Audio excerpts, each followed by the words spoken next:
आज हमारा second topic लगा हुआ है जिसमें वायुमंडल की वायुदावी पेटियां जगह सब प्रेशर बेल्ट्स पढ़ने वाले हैं। हमारी ज्योग्राफी का टॉपिक लगा हुआ है। पिछली क्लास अगर देख के नहीं आई है तो क्लास नंबर 1 हमारी हो चुकी है। इसकी प्लेलिस्ट इसी के डिस्क्रिप्शन बॉक्स में है, वहाँ से आप जाके क्लास नंबर 1 देख सकते हैं। और इसकी PDF जो हम करा रहे हैं हमारे टेलीग्राम चैनल में मिलती है, उसकी भी लिंक डिस्क्रिप्शन बॉक्स में है, वहाँ से आप जाके ज्वाइन कर सकते हो, ये वाली PDF एक्सेस कर पाएंगे। और आज हम इस वाले टॉपिक को पढ़ाने वाले हैं वायुमंडल की वायुदावी पेटियां। ये क्लास हमारी ऑफलाइन भी चलती है तो थोड़ा सा आप मैनेज करके चलिए, आवाज़ थोड़ी बहुत आ सकती है, बाकी सब कुछ स्ट्रेट रहेगा, डोंट वरी। ओके, आ जाओ मेरे भाई। कल मैंने जो पढ़ा दिया था उसी को आगे बढ़ाएं तो आप ये कहेंगे ये एटमॉस्फेरिक प्रेशर, और प्रेशर से ही तुम्हारी प्रेशर बेल्ट्स बनेगी। तो प्रेशर बेल्ट्स पढ़ाने के लिए इसको पहले समझना पड़ेगा।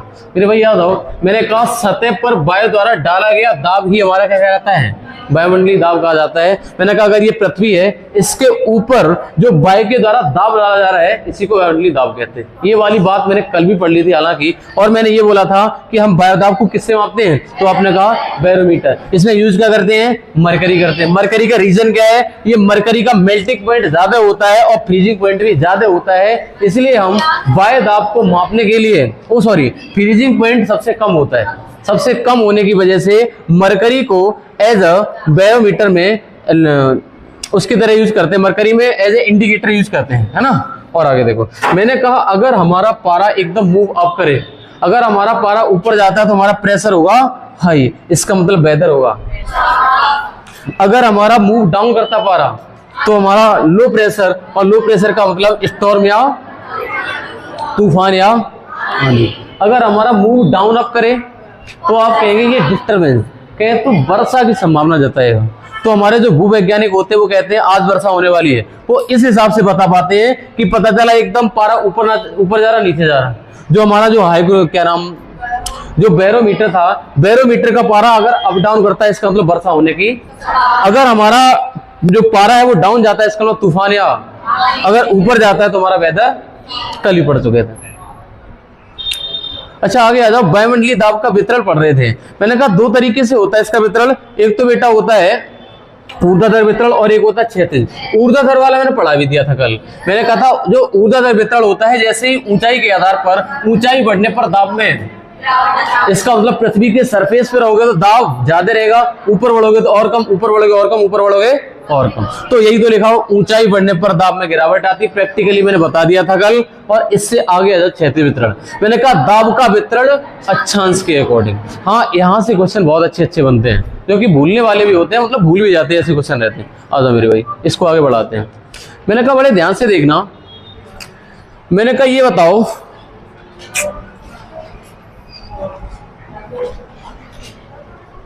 नीचे से ऊपर जाओ, हम पृथ्वी के बीच के इक्वेटर की बात कर रहे हैं। पृथ्वी के इक्वेटर से नीचे से ऊपर जाओ या इक्वेटर से नीचे की तरफ, साउथ की तरफ जाओ। अगर ऐसा करते हैं तो टेम्परेचर वेरिएबल और विंड पैटर्न चेंज होंगी। कहे तो प्रेशर आल्सो, दाब भी बदलेगा। कहने का मतलब अगर हमारे भूमध्य रेखा से ऊपर की तरफ, हमारे उत्तरी ध्रुव की तरफ जाएंगे तो हमारे तापमान में गिरावट आएगी, और भूमध्य रेखा से दक्षिणी ध्रुव की तरफ जाएंगे तब भी हमारे ताप में गिरावट आएगी। एक एक को समझोगे, लास्ट तक समझ जाओगे एक ही बार में। आगे लिखा हुआ है दाब पेटियों के रूप में अनुमान लगाकर समझा जा सकता है इस बात को। दाब पेटियां है ना, वो कुछ इसका दाब पेटियों को अनुमान ऐसे लगाया कि इतने डिग्री से इतने डिग्री तक ऐसे करके समझ के चलेंगे। अच्छा आगे आ जाऊं, आगे क्या लिखा हुआ है, रिप्रेजेंट बाय लोकेशन अक्षांश द्वारा प्रदर्शित किया गया। अच्छा यहाँ पर एक गलती, अगर आपके पास नोट्स हो तो यहाँ पर 66.5 डिग्री कर देना, बाकी और सब ठीक है। एक बार करेक्शन करना, यहाँ पे हम काफी देर सोचते रहे, मैंने कहा 62.5 क्यों लिखा हुआ है, यहाँ पर 66.5 कर देना बस, बाकी सब ठीक है। और बाकी तुम इधर आ जाओ। अब मैंने कहा ये वाली हमारी 66.5 कर देना बस, 66.5 डिग्री नॉर्थ, और ये हमारी 66.5 डिग्री साउथ। अक्षांश की बात हो रही है। हमारे अक्षांश रेखाएं होती क्या है पहले तो ये समझना चाहिए मेरे भाई, अभी तो किसी किसी को पता भी होगा अक्षांश रेखा होती क्या है। मैंने कहा हमारा ग्लोब पृथ्वी, इसमें एक बीच से लाइन खींच दी, इसको 0 डिग्री नाम दे दिया गया। इससे ऊपर जस्ट जो रेखा खींची गई होगी, इससे जस्ट ऊपर जो रेखा खींची गई होगी 1 डिग्री में मान ली, इससे और ऊपर 2 डिग्री, और ऊपर 3 डिग्री, चलते चलते चलते चलते यहाँ पर पता चला 90 डिग्री हो गया। समझ पाए हो? इन्हीं को अक्षांश रेखाएं, और अक्षांश रेखा को ऐसे समझो कि ये वाला चारों तरफ है, ये वाली रेखा इधर से देखो जा रही है, ऐसे करके जाके इधर घूम के चारों तरफ से आ रही है। मान लो नीचे की तरफ, मैंने कहा जो इक्वेटर होता है 0 डिग्री से ऊपर की तरफ जाओगे तो नॉर्थ बोला जाता है, इक्वेटर से नीचे की तरफ जाओगे तो साउथ बोला जाता है। तो अगर 0 डिग्री से 1 डिग्री पर बढ़ गए हो, इस बात का मतलब होता है 1 डिग्री नॉर्थ लिखा जाता है इसको, 2 डिग्री नॉर्थ, 90 डिग्री नॉर्थ। जो 90 डिग्री होता है यही हमारा नॉर्थ पोल होता है। क्या होता है? नॉर्थ पोल होता है। मैंने कहा ऐसे करके अगर हम 0 डिग्री से नीचे आएंगे तो ऐसे करके एक सर्किल लिए, एक सर्किल लिए, एक सर्किल, यहाँ पर 90 डिग्री साउथ हो जाएगा। समझ पा रहे हो? जैसे यहाँ पर होगा 1 degree south, 2 degree south, 3 degree, 4 degree, 5 degree, 90 degree हो गया। ऐसे करके हमारी अक्षांश रेखाएं हैं। हमारी पृथ्वी पर अक्षांश रेखाओं की संख्या कितनी है? तो आप 90 दूनी 180 और एक 0 डिग्री वाली। तो हमारे ग्लोब पर, हमारी पृथ्वी पर अक्षांश रेखाओं की संख्या कितनी होगी? 181 होगी। अच्छा, अगर अक्षांश रेखाएं समझ में आ गई है तो अब आ जाओ इधर। मैंने कहा टोटल कुछ बेल्ट्स है, प्रेशर बेल्ट, कुछ दाब पेटियां हैं जिनकी संख्या 7 है। मैंने कहा दाब पेटी एक तो 10 डिग्री नॉर्थ से लेकर और 10 डिग्री साउथ तक कहें तो ये हमारा ट्रॉपिकल रीजन कहलाता है, उष्णकटिबंधीय क्षेत्र कहलाता है, जिसमें सूर्य हमेशा चमकता है, जहां पर गर्मी सबसे ज्यादा रहती है, जहां पर टेम्परेचर ज्यादा है वहां पे प्रेशर कम होता है, जहां पर टेम्परेचर ज्यादा है वहां पे प्रेशर कम होता है। इस बात का ध्यान रखना। इस वाले एरिया में हमारा सूर्य चमकता है। क्या चमकता है? सूर्य चमकता है। इसके ऊपर की 3 बेल्ट है और इसके नीचे की 3 बेल्ट है। 3 और 3 6 और 1 कितनी हो गई? तो मैंने कहा कि हमारी पृथ्वी में टोटल प्रेशर बेल्ट्स की संख्या कितनी है? लेकिन मुख्यतः अगर बात करी जाए तो मुख्यतः हमारी प्रेशर बेल्ट देखो, एक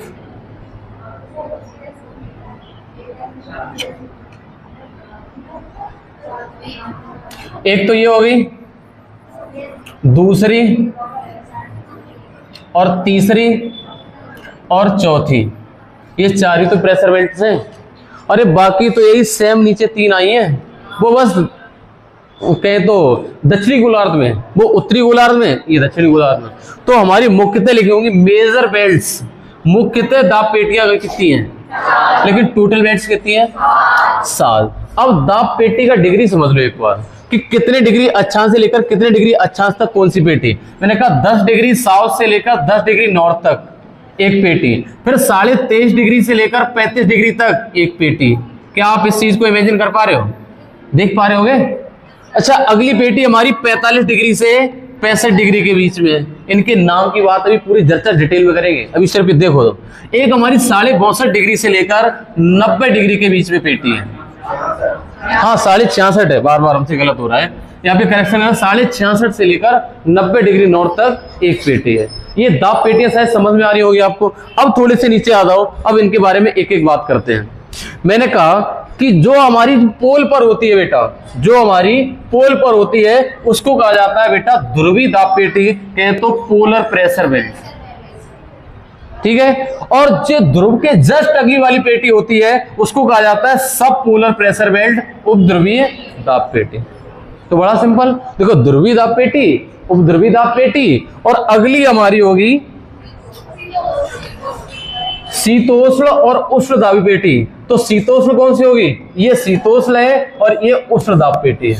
कौन सी? ये हमारी ट्रॉपिकल है और सब ट्रॉपिकल। देखो ट्रॉपिकल, सब ट्रॉपिकल, पोलर, सब पोलर, ट्रॉपिकल, सब ट्रॉपिकल, पोलर, सब पोलर, उष्ण, शीतोष्ण, ध्रुवीय, उपध्रुवीय। ये 4 पेटियां समझ में आ गई। और ये दाब पेटियां हैं, ये हमारी उत्तरी हो गई, ये नीचे वाली दक्षिणी शब्द जुड़ जाएगा। ऐसे करके 7 दाब पेटियां, इनके बारे में बात कर लो 1 बाय 1। भाई साहब आपको मुख्यतः 4 दाब पेटियां समझ में आएंगी, पोलर, सब पोलर और ट्रॉपिकल, सब ट्रॉपिकल। जो ट्रॉपिकल है वो 10 डिग्री नॉर्थ से लेकर 10 डिग्री साउथ है, बीच वाली, बिल्कुल बीच वाली, ध्यान से देखो। जो बीच वाली है ये वाली हमारी ट्रॉपिकल है, उष्ण वाली, और शीतोष्ण वाली इससे ऊपर वाली ट्रॉपिकल, सब ट्रॉपिकल, पोलर, सब पोलर। ये 10 डिग्री साउथ से लेकर 10 डिग्री नॉर्थ, और ये 23.5 डिग्री से 35 डिग्री नॉर्थ, और ये 45 से लेकर 65 डिग्री, और 66.5 से लेकर 90 डिग्री। देखो याद ये नहीं करना पड़ेगा, ये तो याद हो गया 10 डिग्री साउथ से 10 डिग्री। लेकिन ये देखो 23.5 से 35 और ये 45 से 65, ये 66.5 से 90 तो पोलर वाली याद रहेगी तुम्हें। और इसके बारे में दोबारा भी चर्चा होगी अभी। देखो आगे आ जाओ। अब इनकी प्रेशर बेल्ट्स को, उष्ण दाब पेटी को एक बार समझते हैं। मैंने कहा ये बताओ, इस रीजन में जो ये वाला हमारा 0 डिग्री है बेटा, जो 0 डिग्री है बेटा, यहाँ पर टेम्परेचर कैसा रहता है? हाई। यहाँ पर टेम्परेचर हाई रहता है। मान लिया ये वाली पृथ्वी है, इसके चारों ओर ये हवाएं हैं, वायुमंडल है। ये वायुमंडल मैंने और बना दिया है। मैंने कहा 0 डिग्री पे ये बताओ, 0 डिग्री यहाँ पे टेम्परेचर होगा, हाई होगा। अगर टेम्परेचर हाई होगा 0 डिग्री पे मेरे भाई, टेम्परेचर हाई होगा तो प्रेशर कैसा होगा? प्रेशर लो होगा। ये हवाएं ऊपर उठेगी और 35 डिग्री पे जाके गिरेगी। कहां पे? 35 डिग्री पे जाके गिरेगी। जहां पर हवाएं गिरेगी वहां पर जो हवाओं का दबाव होता है वही तो प्रेशर होता है। तो मैंने कहा यहाँ पर प्रेशर लो था और यहाँ पर प्रेशर कैसा हो गया? हाई हो गया। समझ पा रही मेरी बात? तो मैंने कहा ऐसे करके इस चीज को यहाँ पर इमेजिन करो, लाइन पे 0 डिग्री से हवा उठेगी और 35 डिग्री पे गिरेगी आके, और इसके बाद में ये हवा कुछ इधर चली जाएगी, कुछ इधर चली जाएगी। इसके बाद क्या होगा? इसके बाद ये हवाएं जब आके गिरेगी तो यहां से 65 डिग्री से फिर से ऊपर उठना शुरू हो जाएंगे, और क्योंकि यहां से ठंडी हवाएं आएंगी हमारे 90 डिग्री पोलर से, जो हमारे ध्रुव है ऊपर, ध्रुव से हमारी इधर से ठंडी हवाएं आएंगी, इधर से गर्म होगी और गर्म होकर ऊपर उठेगी। जहां पर ऊपर उठेगी वहां पर प्रेशर हो जाएगा low pressure, high pressure, low pressure. Pressure low हो गया, यहाँ पर दाब कम है। मैंने कहा दाब कम है, इसके बाद ऊपर उठेगी और ये वाली हमारे पोलर पे जाके, ध्रुवों में जाके दोबारा से हवा गिरेगी, जाके जहां पर वायु गिरेगी वहां पर वैसा प्रेशर कैसा होगा? High pressure. और टेम्परेचर, प्रेशर और टेम्परेचर एक दूसरे का व्युत्क्रमानुपाती है। जहां पर टेम्परेचर ज्यादा होगा वहां प्रेशर कम होगा। क्या समझे? दोबारा समझ लो, दोबारा समझ लो इस वाले को। अपनी बात, अपनी कोचिंग, अपने मास्टर भाई साहब, कितनी देर में समझो। देखो 0 डिग्री से हवा उठेगी क्योंकि यहाँ पर टेम्परेचर ज्यादा, प्रेशर, ये हवा जाके गिरेगी 35 पे, तो यहाँ पे प्रेशर ज्यादा, टेम्परेचर सही है, प्रेशर ज्यादा टेम्परेचर कम। क्या कर दिया मैंने? सही है ना? यहाँ पर टेम्परेचर ज्यादा है, प्रेशर कम है, और यहाँ से हवा जाके गिरी तो प्रेशर ज्यादा, टेम्परेचर कम। फिर से यहाँ से क्या होगा? यहाँ से भाई साहब अगला वाले पे जाएगा, तो भाई साहब हाँ, फिर यहां से ये वाली हवाएं ऊपर की तरफ उठेगी तो यहाँ पर प्रेशर कम होगा और टेम्परेचर ज्यादा होगा, और यहाँ पे आके गिरेंगी तो प्रेशर ज्यादा होगा और टेम्परेचर। तो भाई साहब ध्रुवों पे टेम्परेचर कम ही तो होता है। तो कहें तो यार इसको ऐसे ना समझ लो, इसको सीधे शब्दों में ये को इतना घुमा रहे हो मत साहब, सीधे सीधे बोलो ना चुप्पा-चाप। तो low pressure, low pressure, high pressure, low pressure और हाई प्रेशर, मतलब माइनस प्लस माइनस प्लस, मतलब इक्वेटर पे माइनस कर दो, कहने का मतलब कम वायुदाब कर दो। Low pressure, high pressure, low pressure, high pressure, चार ही तो वायुदाब पेटियां हैं, ट्रॉपिकल, सब ट्रॉपिकल, सब पोलर, पोलर। तो इसके वायुदाब को याद करने का हमें लगता है ये सबसे साधारण तरीका लग रहा है। अदरवाइज तुम वायु गिराते रहोगे तब तक पेपर का टाइम निकल जाएगा। तुम कहोगे वायु आई और किधर गई, ठंडी है कि गर्म है, तो ठंडी गर्म जब तक लगेगी तब तक टाइम खत्म हो जाएगा। तुम प्रेशर बेल्ट्स का जो दाब है ऐसे याद करो, जो हमारी बीच वाली बेल्ट है इस पर प्रेशर लो रहेगा, और प्रेशर लो क्यों रहेगा कि टेम्परेचर हाई होता है। जो टेम्परेचर हाई होता है वहां पे हवाएं ऊपर उठ जाती है, गर्मी लगती है हमें बहुत तेज, तो वहां पर प्रेशर होगा लो, फिर हाई, फिर लो, फिर हाई। क्यों होता है उसका रीजन मैंने नीचे बताने की कोशिश करी है आपको। अगर ज्यादा डिटेल में पढ़ोगे फिर वो यूपीएससी का हो जाएगा, वो तुम्हारे काम का नहीं होगा। सही बताएं, अगर तुम पुलिस ऐसे स्टेट एग्जाम कुछ निकालना चाहते हो, जो हमने लिखा है इतना पढ़ लो, तुम्हारे काम का बहुत अच्छा कंप्लीट करोगे। बाकी तुम मैथ रीजनिंग पढ़ते रहो, इतना भाई साहब चक्कर तंगड़ी मारोगे, अच्छा पढ़ने वाला तुम्हारे साथ धुरंधर चित्त हो जाएगा 2 मिनट में। अगर तुम जितना पढ़ाए हो हमारा पढ़ लो, reasoning sorry polity, geography, history जितनी लिखाई है मैंने इतनी पढ़ के चले जाओ, बहुत जीत में रहोगे। इतनी कोई नहीं पढ़ के जाएगा, सब दुनिया भर की स्ट्रेटेजी के ल्यूसेंट रटे घूम रहे, ल्यूसेंट रटते रहो, ल्यूसेंट रटते रह जाएंगे भाई साहब, और तुम निकल जाओगे उनसे आगे। और ल्यूसेंट की किताब हमारे पास भी है और सही होता नहीं रखी हुई है, जब से ली है तब से 2017-18 की रखी है, अब पढ़ ही नहीं रहे उसको। अब पता कब निकालते हैं, जब कोई पता चला दिवस याद करने हैं तो सीधे गए वही पेज पे मिल जात वो वालों। जैसे स्ट्रेटेजी के हमें ये वाला याद करना तो सीधे गए निकाल लिया, एक तरफ से कभी बैठ के नहीं पढ़ी ल्यूसेंट, और पढ़नी भी नहीं चाहिए ल्यूसेंट अगर पढ़नी है, जरूरत पड़ी इस टॉपिक की तो मिल जाता है, मतलब गूगल नहीं पूछना पड़ेगा, इकट्ठा डाटा मिलेगा तुम्हें, जो विविध वाला पीछे होता है, याद है। अच्छा अब आ जाओ मेरे भाई उष्ण वायुदाब, ये कि 10 डिग्री साउथ से लेकर 10 डिग्री नॉर्थ से 10 डिग्री साउथ, कह लो कोई बात नहीं। अच्छा टेम्परेचर कैसा होता है यहाँ पे? हाई। यहाँ पे वायु फैलती है, मात्रा वायु की कम हो जाती है। टेम्परेचर अधिक होने की वजह से एयर प्रेशर वायु ऊपर की तरफ उठती है या वायु का सम्मेलन होता है। प्रतिदिन वर्षा होती है, यहाँ पर सघन वन पाए जाते हैं। अब देखो मेरे भाई, यहाँ पर टेम्परेचर ज्यादा होगा तो हवाएं ऊपर उठेंगी, हवाएं ऊपर उठने की वजह से वायु का कंडेंसेशन होगा, ऊपर बादल बनेंगे, जाके क्या बनेंगे? बादल बनेंगे। और बादल वर्षा करते हैं तो भूमध्य रेखा पे सबसे ज्यादा सघन वन पाए जाते हैं। जहां पर वर्षा ज्यादा होगी वहां वन ज्यादा पाए जाते हैं। तो भूमध्य रेखा पर वन सबसे, अमेजन वर्षा वन का नाम सुना है? अमेजन वर्षा वन भूमध्य रेखा पे पाए जाते हैं। क्यों? रीजन यही है, वर्षा ज्यादा होती है वहां पे। इधर देखो वायुदाब निम्न होगा, कहां पे? भूमध्य रेखा पे गए तो बेल्ट कौन सी पड़ रहे हैं? उष्ण वायुदाब पेटी, हाँ ट्रॉपिकल प्रेशर बेल्ट। मैंने कहा यहाँ पर तापी कारकों से बनी होती है ये वाली बेल्ट। यहाँ पर चलने वाली विंड्स को व्यापारिक पवनें या उष्ण चक्रवात कहा जाता है, ट्रॉपिकल साइक्लोन कहा जाता है। व्यापारिक पवनें चलती है और यहाँ पर बारिश ज्यादा होती है। ये लिखा वायु ऊपर की तरफ उठती है, वायु तरफ ऊपर की तरफ उठती है, कंडेंसेशन होता है, बादल का निर्माण होता है, दोबारा से पानी बरस जाता है वहां पे। आगे आ जाओ। अच्छा मैंने किसकी बात करी थी भाई? ट्रॉपिकल बेल्ट की। अगली हम बात करें पोलर प्रेशर बेल्ट की, ध्रुवी दाबी पेटी की। आप इमेजिन कर पा रहे हो जो सबसे ऊपर वाली पेटी मैंने बताई थी वही वाली की बात हो रही है। अच्छा उसकी हमें बात करें तो कितने डिग्री से कितने डिग्री तक? 90 से 66.5, गलत लिखा हुआ है, नॉर्थ टू साउथ, नॉर्थ से साउथ की तरफ, या फिर हमें ये लिखना चाहिए 90 डिग्री नॉर्थ से 66 डिग्री नॉर्थ तक, है ना। यहाँ पर थोड़ा सा करेक्शन करना, नॉर्थ कर दो, हाँ नॉर्थ और साउथ दोनों की कर दिया मैंने। यहाँ पर निम्न ताप पाया जाता है, बात सही है। ध्रुवों पर ऊपर तो बर्फ जमी रहती है, ताप कम तो दाब ज्यादा होगा। यहाँ पर निम्न ताप पाया जाता है, वायु नीचे उतरती है, वायु नीचे उतरेगी तभी तो ताप ज्यादा होगा।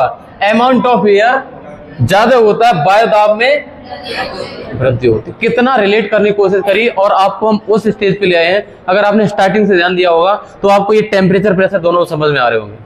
मैंने कहा जो हमारे ध्रुव होते हैं बर्फ जमी रहती है, वहां पर भाई साहब तापमान कम होता है, वहां पे तापमान कम होता है तो प्रेशर हाई होता है, यानी हवाएं गिरती हैं आके उसके ऊपर से। हवाओं का प्रेशर ही तो होता है, हवाओं का भाई साहब, प्रेशर आदमी का नहीं, हवाओं का है वहां पे। मैंने कहा वायु दाब में वृद्धि होती है और तापी कारकों से बनी हुई बेल्ट है ये। आगे देखो अगली हमारी होगी सब ट्रॉपिकल प्रेशर बेल्ट, कहे तो हमारी भूमध्य रेखा से जस्ट ऊपर वाली और जस्ट नीचे वाली।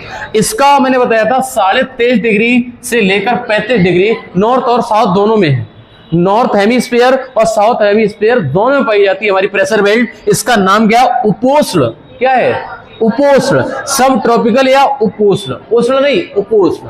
उष्ण तो हमारी 10 डिग्री से 10 डिग्री है वो। अच्छा उष्ण क्षेत्र में ऊपर उठी हुई वायु नीचे उतरती है। मैंने इस बात को यूं समझाया था, याद करो, मैंने कहा था कि ये वाली उठने वाली हवा यहां पर गिरती आके, ये वाली उठने वाली हवा यहां पर गिरती आके, तो यही तो मैंने यहां पर लिख दिया। देखो उपोष्ण वाले में,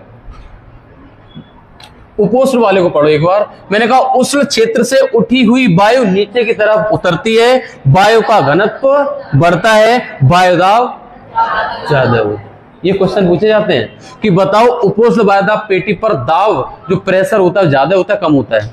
ज्यादा। अच्छा प्रेशर ज्यादा होगा तो टेम्परेचर कम होगा। अच्छा आगे लिखा हुआ है गत्यात्मक कारकों द्वारा निर्मित है, डायनेमिकल इंड्यूस्ड, मतलब इधर उधर से हवा आ रही है उससे निर्मित है। कहें तो एयर मूवमेंट की वजह से बनी हुई बेल्ट है ये। एयर मूवमेंट ही हुआ है, इधर से हमारी 0 डिग्री से गई है हवा, वो जाके उतरी है और उधर से आई है हवा, ऐसे करके। आपको मेन बात ये प्रेशर और टेम्परेचर है। ये प्रेशर कहां पे ज्यादा है? अगला देखो सब पोलर प्रेशर बेल्ट उपद्रवी दाब पेटी।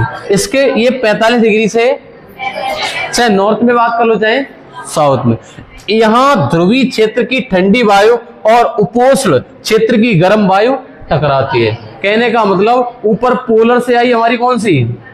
पोलर से आई ठंडी, पोलर में टेम्परेचर कम, और इधर उपोष्ण से गया गर्म, ठंडी और गर्म जाके टकरा गई, ठंडी और गर्म जाके टकराती है। और यहाँ पर ध्रुवीय क्षेत्र में ठंडी और उपोष्ण वायु गर्म टकराती है और एयर राइज अप, यानी यहाँ पर वायु ऊपर की तरफ उठती है। जब गर्म और ठंडी मिलती है तो वायु ऊपर की तरफ उठती है। यहाँ पर दाब कैसा होता है? निम्न। मैंने कहा निम्न दाब को ऐसे भी याद करवाया, मैंने कहा भूमध्य रेखा वाला तुम याद रखो, प्रेशर कैसा है? लो। भूमध्य रेखा प्रेशर लो, फिर हाई, फिर लो, फिर हाई। तो मैंने कहा ये कौन सी है? सब पोलर। तो मैंने कहा पहले लो, फिर हाई, फिर लो। तो यहाँ पर दाब कैसा होगा? या फिर ऐसे समझ लो, इधर से गई ठंडी हवा और नीचे से आई गर्म हवा, गर्म ठंडी आके ऊपर उठ जाती। ये वाला हमारा कॉन्सेप्चुअल हो जाएगा जो हमने अभी करके दिखाया था। आगे देखो, कैरोलियस, ये कौन सा है? कोरियोलिस बल के बारे में क्वेश्चन कभी कभार देखने को मिल जाता है। इसको, ये कोई वास्तविक बल नहीं है। इसमें क्या लिखा है? पृथ्वी के घूर्णन के कारण लागू होता है। ये एक इमेजिनरी फोर्स है, ये काल्पनिक बल है, हम सिर्फ कल्पना कर सकते हैं ऐसा कोई फोर्स है। अच्छा, कैसे? पवनों की दिशा में परिवर्तन कर देता है ये। कौन सा? जो कोरियोलिस बल होता है बेटा, ये पवनों की दिशा में परिवर्तन कर देता है। और ये करता क्या मेरे भाई? ध्यान से देखना, ये मेरे भाई करता है, देखो, अगर मैंने कहा